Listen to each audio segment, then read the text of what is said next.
uncle had passed away in a nursing home. The nursing home had shared that Declan Remington had died peacefully in his sleep. Apparently, Wes didn't believe them. That was why Jimmy and I were standing outside of a nursing home at 8 o'clock in the morning, with a healthy dose of side-eye. "I'm sure it's just one of them stages of grief," Jimmy said, as if sensing my hesitation. "Wes is probably under a lot of stress. He works a big-time job for Gem. His wife is pregnant. He's probably not sleeping well. Then he gets news that his uncle dies, and it's the straw that breaks the proverbial camel's back. He can't deal, can't believe it's true. So, Wes convinces himself it was murder. Because murder is easier to deal with than a peaceful, natural death due to old age?" More skepticism from me. "I don't know. Wes is pretty level-headed. He's the logical one to balance out Jane. Sure, normally. But when a person is stressed and gets emotional news, they don't always react with logic.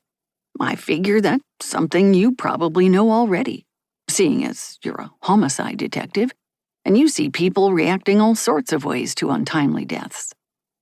I conceded his point with a shrug of one shoulder. Jimmy pulled open the door to the nursing home and let me in first. The nursing home was obviously supposed to look like a sprawling, welcoming manor. The grounds were well kept, and green lawns rolled away from the building in every direction, like fluffy green rugs. The building itself was all beiges and bricks, very inoffensive and unexciting. I couldn't help but think it felt more like a penitentiary. There wasn't a lot of personality. People weren't out wandering the grounds. Sure, it was 8 a.m., but it was quiet, eerie almost, despite the pretty sunshine. And I couldn't shake a sense of foreboding rolling down my spine. "Can we make a pact?" I asked Jimmy as we entered an almost sterile white environment.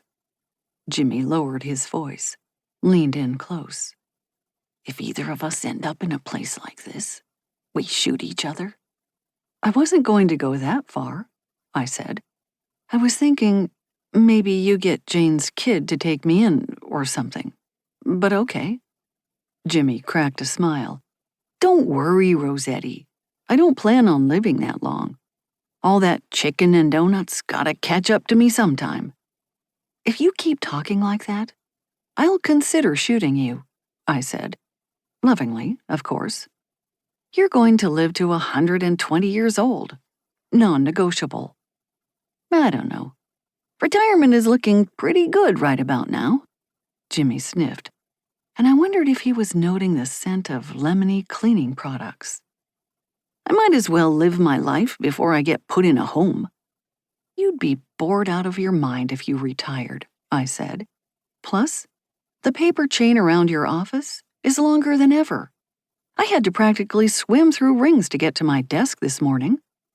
Jimmy muttered something that sounded like trucking Russo. I snorted a laugh.